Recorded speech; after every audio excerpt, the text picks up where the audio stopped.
I'm Grumps. I'm not so Grump. And we're the Game Grumps. Welcome back to GameGrumps. Dan was just fucking like having a. I wish you could have seen yourself as you were just like after the episode ended, and then we were about to start the next episode. Dan goes, I wish I brought the Skittle jar in here, and like he fucking had this like perfect like crack withdrawal posture to it. Yeah. Just like he just like rocked a little bit, like wish I brought the Skittle jar.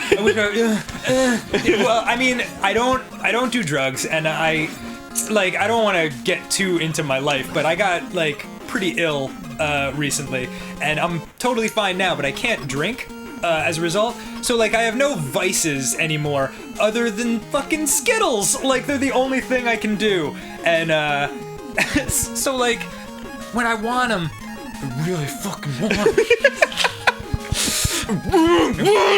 and it's super like we have a giant Skittle jar cuz somehow I don't know, how did you... Well, I know you need to concentrate right now, but when you don't need to concentrate anymore, tell me how you got the giant fucking box of Skittles that is in your house.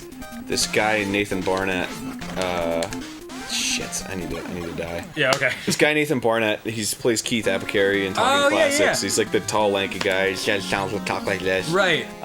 He's super fucking nice. Yep. And I when I bought my F-Zero machine off of him, he just had a bunch of fucking Skittles and was just like, do you want a box of Skittles? I was like, yes. It is legitimately did you think of me when you fucking saw it? Yeah, I did actually, yeah. Cool. I had a little like, Dan's gonna love this. Oh my god, Skittles are like, all of the other candies combined, I don't love as much as I fucking love Skittles.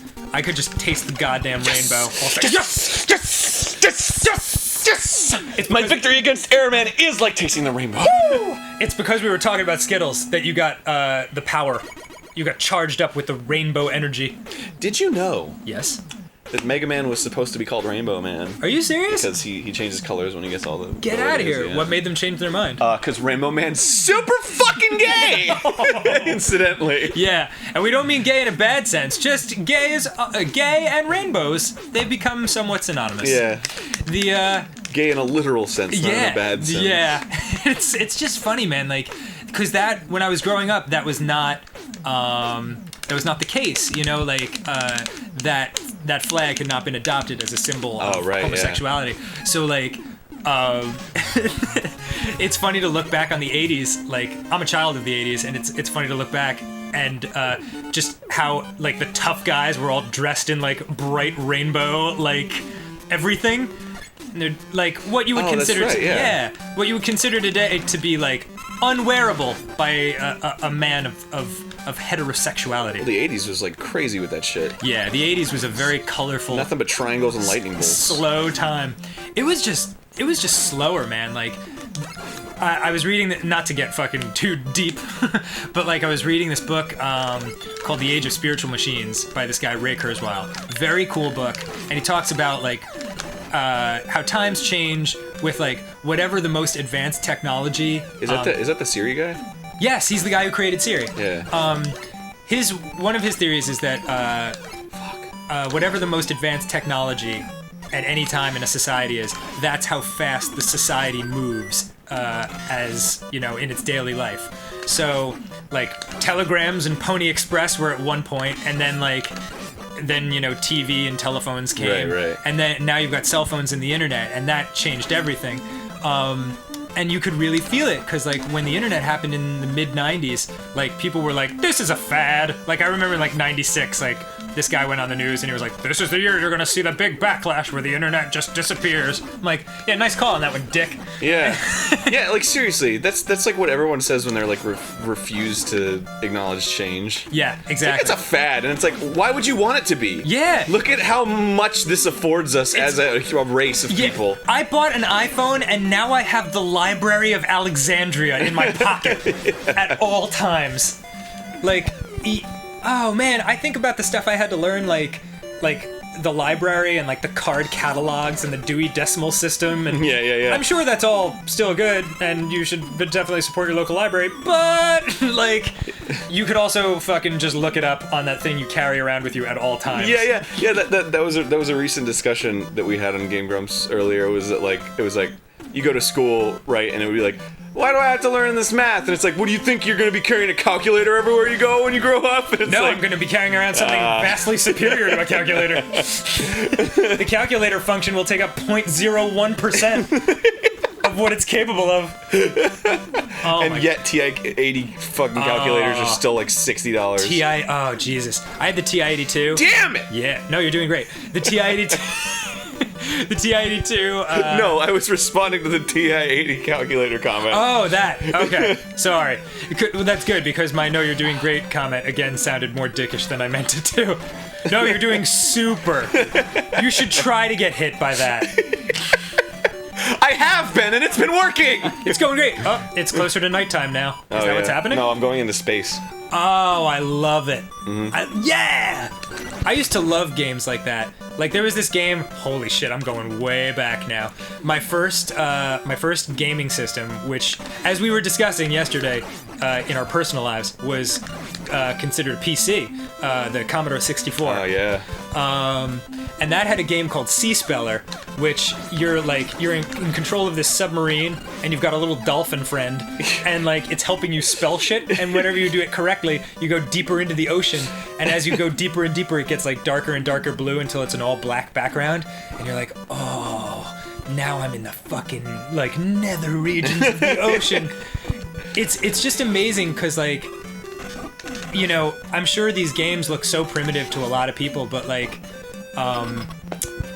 to us, like, when you were playing them, this was the most advanced shit we'd ever seen. So your imagination would just fill in the gaps. Oh, yeah. I think there's still a lot of value in that, and a lot of people don't really see that. No. Like, there's something cool about, like, imagining yourself in the world and not having everything, like, super spelled out about how everything would look in real life and all that. Good job. Thanks. A fucking game over bullshit? Bitch, they should give you 5 lives. Fuck! Christ! Butt plugs! I remember the first... That wasn't an exclamation, I just had the thought, and I'm frustrated with that thought. Like, stop! I go to a fucking psychiatrist. Can't stop thinking about butt plugs, and it makes me angry. It's shocking, man, because like butt plugs were not a thing that I thought was real for the longest time. I thought it was just like a joke someone was making, and then for I don't know if we've mentioned it on the show before. I'm in a band called Ninja Sex Party, and it's it's a comedy band. I guess some people don't know. How come you never even told me? Shut up. Aaron did an amazing animation for... Barry, put it up. Just put up the link, and then people can see it, in case they haven't. Oh, Dinosaur Loogie. Dinosaur laser fight. Dinosaur Loogie fun? Is that what you're gonna call it? Dinosaur Loogie fun. It's a goddamn dinosaur.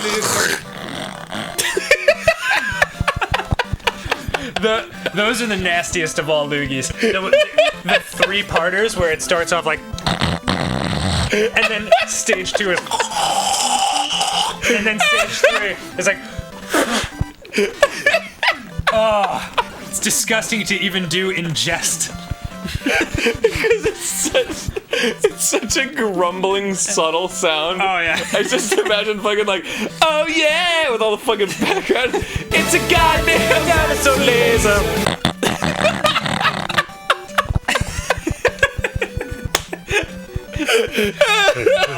It's disgusting. I feel very congested now having done that. Oh my god. Oh, so the reason we got on all that was like for one of the Ninja Sex Party videos we had to get a butt plug for obvious reasons, and like I was shocked because like I went into like the sex store in Brooklyn where I was living at the time, and they had you go in there and you've never bought this before and you feel kind of weird and you're like, and you think it's like a novelty item, so you're like, do you have butt plugs? And the guy's like, of course, we've got a whole wall of them over here. And like the one we picked was like on the small to medium size, and it was enormous. Like, people need to stop sticking stuff up their ass. Why? Why would you even? Why? It's like, well, you just go ahead and do it. Yeah, far be it from me to tell people how to live their lives. But god damn it. But god damn it. Like, What the heck is up with all the butts? you know what I don't understand? What's up with all these butt plugs? You know what I don't understand? Why all these people see all these other people that are different colors than them and like it. I mean, I'm only 107. I've been around the block. Oh my god. Oh my god. Oh, next time on GameGrumps, more anal fun. Oh, you know what? I wish That's not something to look forward to. I wish I'd phrased that differently.